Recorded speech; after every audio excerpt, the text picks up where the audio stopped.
Bonjour Mélanie. Bonjour Bertrand. Merci de nous recevoir chez Archives Vallée. Enfin, pas tout à fait chez Archives Vallée. On est où là? On est à la Pépinière 27, qu'on vient de rejoindre.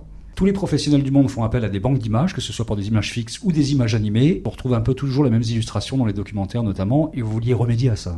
Aujourd'hui, beaucoup de gens vont faire des recherches sur YouTube, trouver des images dont ils ne vont pas avoir les droits d'exploitation.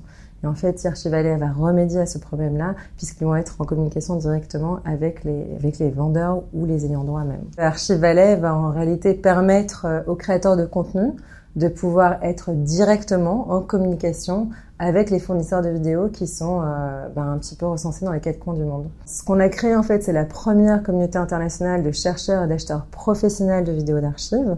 Et là, on a une communauté de 400 personnes qui vient de plus de 40 pays. En fait, vous appelez ça le nouveau pétrole de la créativité. C'est votre terme fétiche un petit peu, cette histoire-là. Oui, parce que c'est vrai que finalement, les archives sont, que ce soit pour les chaînes de télévision, pour ce qu'on appelle nous des boutiques archives ou pour des maisons de production, ce sont finalement en fait des archives qui sont endormies ou inactives dans leur fond et dont il y a une véritable demande en fait qui se fait de l'autre côté.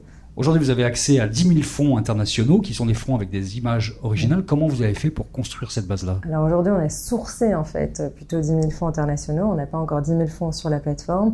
On a fait vraiment un travail de guérilla pour pouvoir sourcer tous les fonds qui se trouvent en Europe, en Amérique latine, en Amérique du Nord, Moyen-Orient et Asie. Les producteurs, les créateurs de contenu en fait émettent une requête. Cette requête en fait est filtrée par notre base de données à travers les métadonnées qu'on a des fournisseurs.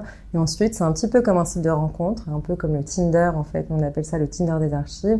On va pouvoir en effet matcher l'offre à la demande. À chaque nouvelle requête qui est mise sur la plateforme, la machine devient de plus en plus intelligente pour les prochains matchings. Et quand on parle de fournisseurs, évidemment, on parle des gens qui sont les ayants droit également de ces vidéos d'archives et qui vont pouvoir sur la plateforme directement répondre, envoyer les vidéos. Et le règlement va se faire en ligne directement. Voilà, exactement. Vous allez prendre votre pourcentage au passage, il est de combien d'ailleurs?